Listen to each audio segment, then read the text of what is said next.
Ohio State is calling Baton Rouge. The Buckeyes go down into Louisiana, snatch up a five-star safety. That's Mick Walker on the other side of your screen. I am Spencer Holbrook. We are here in an emergency edition of the recruiting show. Normally we do that at the end of the week. This time we have to do it on a Monday because Ohio State dropped a Monday morning surprise, landing a commitment from four-star if you look certain places, five-star if you look other places, safety Blaine Bradford straight out of Baton Rouge Catholic down in Louisiana. Mick, how in the world did this happen? Persistence and work from Matt Guerreri and Ryan Day, because we've talked about it before on this podcast, but Ryan Day visited 3 prospects the first day he was out on the road in January following the national championship. Those prospects were Jackson Cantwell, who visited earlier this month, Blaine Bradford, I think it might have been Braylon Womack, the 5-star safety from Mississippi, and then Blaine Bradford down at Baton Rouge Catholic. And in all of those pictures, Matt Guerreri wasn't in the 2 safety pictures, but I can tell you for a fact he was there at the building. I believe he might have even been taking the pictures from some people I was talking to. But both those 2 guys have been working nonstop with Blaine. And again, like you and I would call this a stunner. I was not expecting to see this, but as you backtrack from the result, you can see, I mean, this was his 3rd visit this past weekend. He's been here a couple times. Ryan Day's been down there. Matt Guerreri's been down to Baton Rouge. Like, Ohio State's been steadily working in this one. I think we all thought it was going to end up with LSU, but the Buckeyes pulled it off on a nice Monday morning surprise. I think there were even some folks at Ohio State from people I've talked to that were very surprised by this. Maybe there were people at Ohio State that didn't know this was coming. This was a massive decision for the Bradford family to make, and it's not one that I think they took lightly. Everybody's going to look at this move, Mick, and say, "Just wait. He's going to flip to LSU. His brother plays at LSU. He's going to end up at LSU. He's from Baton Rouge." The sense I'm getting right now is that this might be a little more stick than flip from the onset here. And maybe that's naive. Maybe that's scarlet-colored glasses, which is fine. But, like, it seems like this is a much more, like, calculated decision, with the future on the line, development, things of that nature, than just, well, Ohio State offered us money and we're going to commit there. Like, that doesn't seem to be the deal here. Am I off base there? Because it seems like this was pretty well thought out by the Bradford family and everybody in his camp. Yeah, I think his father, Stacy, even kind of took to social media because people were already asking about it. Oh, is this going to result in a flip? He kind of essentially said it was a done deal. I actually believe that's a direct quote. He said it was a done deal to Ohio State. Still, I think there's a lot of people that would question it. I think it's fair to say, oh, this 5-star safety from Baton Rouge is going to eventually flip to Ohio State, regardless of what his dad says on Twitter. But I've posted it on the Lettermen Lounge message board a ton of different times today. $1 for your first 7 days. You can come on and see what I'm about to say and talk about Blaine Bradford. But I've said it multiple times. I think Blaine and his parents operate very similar to how Devin Sanchez and the Sanchez family operated last cycle. These guys that have visited their top 3 or 4 schools multiple times, Texas, LSU, and Ohio State, got on campus, met with the coaching staff, saw what the program has to offer, and they made a calculated, well thought out, thorough decision. And again, that could change, but I think thoroughly, I fully believe right now that Blaine Bradford is going to sign with Ohio State as of today, especially, it's the day he just committed. But because of the way they go about their process, I don't think they have a real reason to change. And the one thing that is funny, his brother did flip the last cycle, I believe, flipped from Houston, but obviously flipping from Houston to LSU and Ohio State to LSU are completely different things when you're looking at a secondary that features Caleb Downs with a defensive coordinator like Matt Patricia and one of 3 active head coaches that have won a national championship in Ryan Day. So, Mick, I was talking to somebody, and again, we're just trying to cover all of our bases here. I was talking to somebody last week about Ohio State safety recruiting. And I said, well, you're going to bring in Blaine Bradford next week. You're going to bring in Braylon Womack next week. I said, I think Womack's probably a more attainable target just because, he plays in Mississippi and he doesn't have Ole Miss in the top. So he's definitely going to leave the state. I said, but, Blaine Bradford, I still think no matter what, when push comes to shove, he's going to go to LSU. And the answer that I got back was, it was a smile. Again, I'm not going to tell you who this was, but it was a smile. And then they said, we just got to keep recruiting, man. And maybe that's foreshadowing. Maybe they didn't even know this was coming. But Ohio State just kept recruiting. And, a lot of times, I think in the past, there were times where Ohio State would concede these recruitments. And a lot of guys from the deep South were just conceded recruitments because Ohio State knew they were going to end up in the South. They just let them be in the South. They didn't really bother. I think we've talked about this before on this exact program is Sam Petito being in the building and being from, I think it's Amite, Louisiana. He's got deep ties down there. He was at Alabama for a long time under Nick Saban.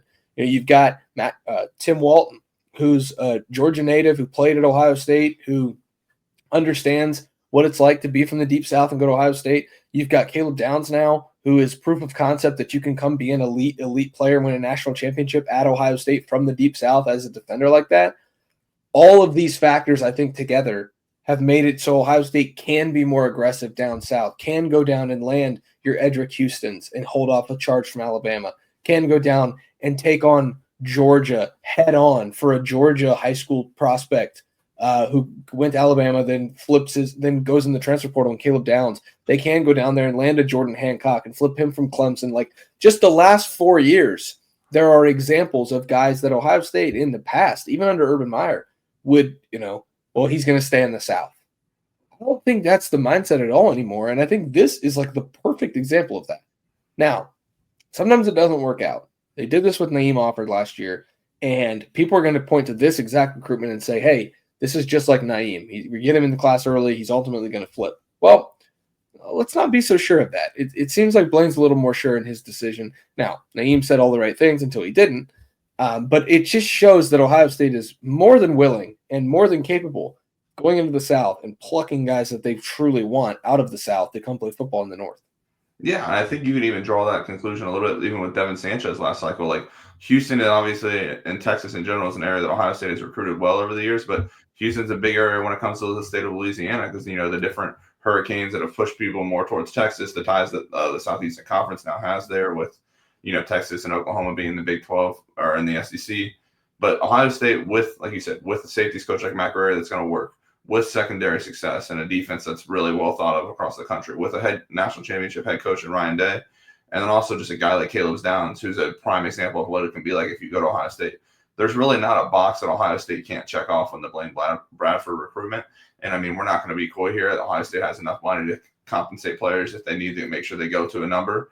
And let's not also forget, obviously, we don't want to talk about Michigan's recruiting success, but Michigan just went out and got a guy away from LSU last cycle. So I think it's very clear that LSU, if there's a guy, and obviously Bryce Underwood was not from the state of Louisiana, but Blaine Bradford being from the state of Louisiana probably does change a few things. But there's still proof now that if you go challenge LSU dollar for dollar, that you might have a shot at winning if that's what this recruitment ultimately came down to. And I don't think it really is. Like you said, this is not a recruitment where he was looking at some of the biggest NIL schools in the country. He was looking at 3 different schools: Texas, who's obviously a big NIL spender; Ohio State, who compensates these guys fine as well; and LSU, who's the hometown school. This was not, let's go get out to Oregon and go see Oregon for a visit. Let's go out to Texas A&M and go see them. Let's go to USC, who's spending a ton of money right now. Like, Blaine Bradford was not going around trying to collect checks and get the highest bidder. I think he was genuinely looking for the 3 schools or a handful of schools that would develop him the best. And with Ohio State, with the defense, with Caleb Downs, with Ryan Day, Matt Guerrero, and even now Matt Patricia, they had all those answers that would kind of develop him, fit him, and take care of him on and off the field. Now, we've got to see if this sticks, obviously. Everybody is going to think this is going to be flipped. Folks from around the country are already talking about that. There's even some Ohio State fans who can't celebrate the win because they think that it's going to end up with a flip. But as of right now, the Buckeyes land their second, for all intents and purposes, 5-star recruit in this class. They've already got Chris Henry Jr. On3 has Blaine Bradford listed in the top 25 players in the country. Well, there are 32 5-stars when it's all said and done. So, eventually there will be 32 5-stars for On3, and he'll be one of them if he sticks right here in this 32, because I think he's the number 25 player, if I'm not mistaken.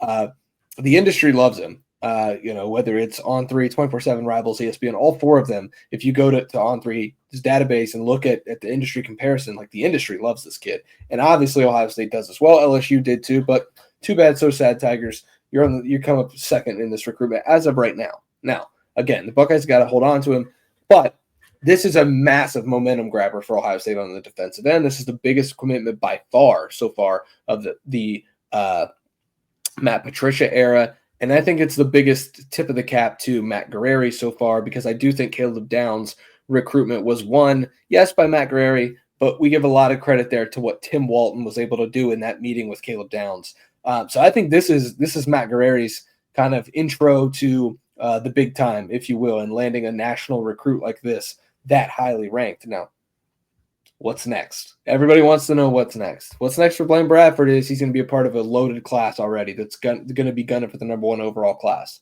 What's next for the Buckeyes, though, Mick, is up to, you're going to give us a little bit of scoop on what's going on who could be next, because I think that story's coming out soon. Yeah, what's next is the 5-star number 1 safety in the country, according to the On3 industry rankings. Braylon Womack will be on campus April 5th for the Buckeyes Student Appreciation Day practice. And I think if you would have asked us even yesterday night, who's the most likely top safety target Ohio State lands, we would have said Blaine Bradford. We would have said Braylon Womack out of Mississippi, because Ohio State, he's visited Ohio State multiple times. They both visited Ohio State last weekend. He camped at Ohio State, and now he's going to come back for a spring visit. Already has an official visit set to Ohio State in June, I believe. I think it's the last official visit weekend for Ohio State. They're going to get the last one with Braylon Womack.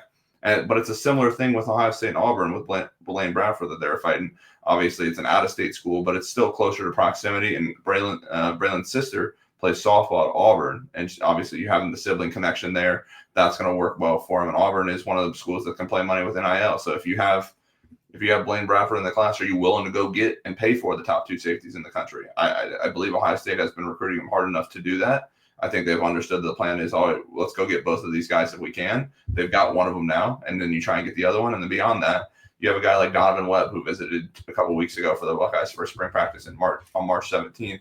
He's a 3-star guy right now, but he's being recruited by all the big schools in Texas and a few schools in the SEC out of Frisco, Panther Creek High School. So he's somebody that we'll talk about more. Simeon Caldwell, who's a 4-star out of a bowl school in Jacksonville. He was on campus this past weekend. He's the nephew of Tim Walton. He's going to be back in 2 weeks for the spring showcase.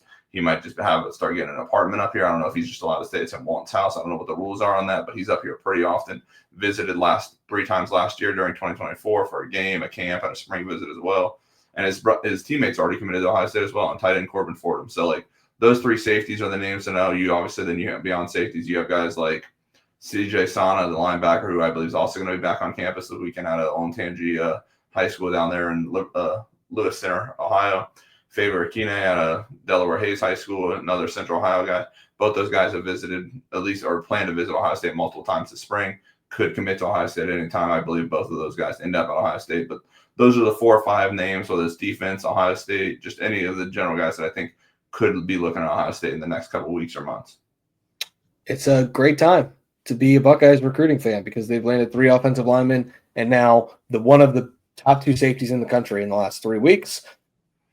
I'm very interested to see what they do with safety. Now you can throw the film on and say, well, this is how we use Caleb Downs and Lathan Ransom, and this is how we can use the top 2 safeties in the country if we pair them together. This is how we can use, Blaine Bradford and Braylon Womack, or Blaine Bradford and Simeon Caldwell, or any of those names. You can throw on the film and say, this is what we did with these guys. This is what we have in store for you guys. Just because one of these top guys is committed doesn't mean both of you can't be. And I think that's a heck of a recruiting pitch. Great players want to play with great players. And I think that you'll see a little bit of that start to heat up for the Buckeyes on the trail. And no matter how you slice it, no matter how you feel about it, you should be celebrating today if you're an Ohio State fan, because Blaine Bradford is in the Ohio State 2026 recruiting class, one of the top players in the entire country on the defensive side of the ball. Now a Buckeye. Until we'll see what happens. It's a long way to signing day. We'll be tracking it every step of the way over at LettermenRow.com. Mick Walker's coverage is over there. Go to LettermenRow.com right now. $1 for your first week. That's right, $1 for a full week of recruiting coverage, team coverage, all the like over at LettermenRow.com. Subscribe to the YouTube channel below, like the video below, and we'll see you guys over at LettermenRow.com, where Mick continues to break down this epic Monday commitment with Blaine Bradford to Ohio State.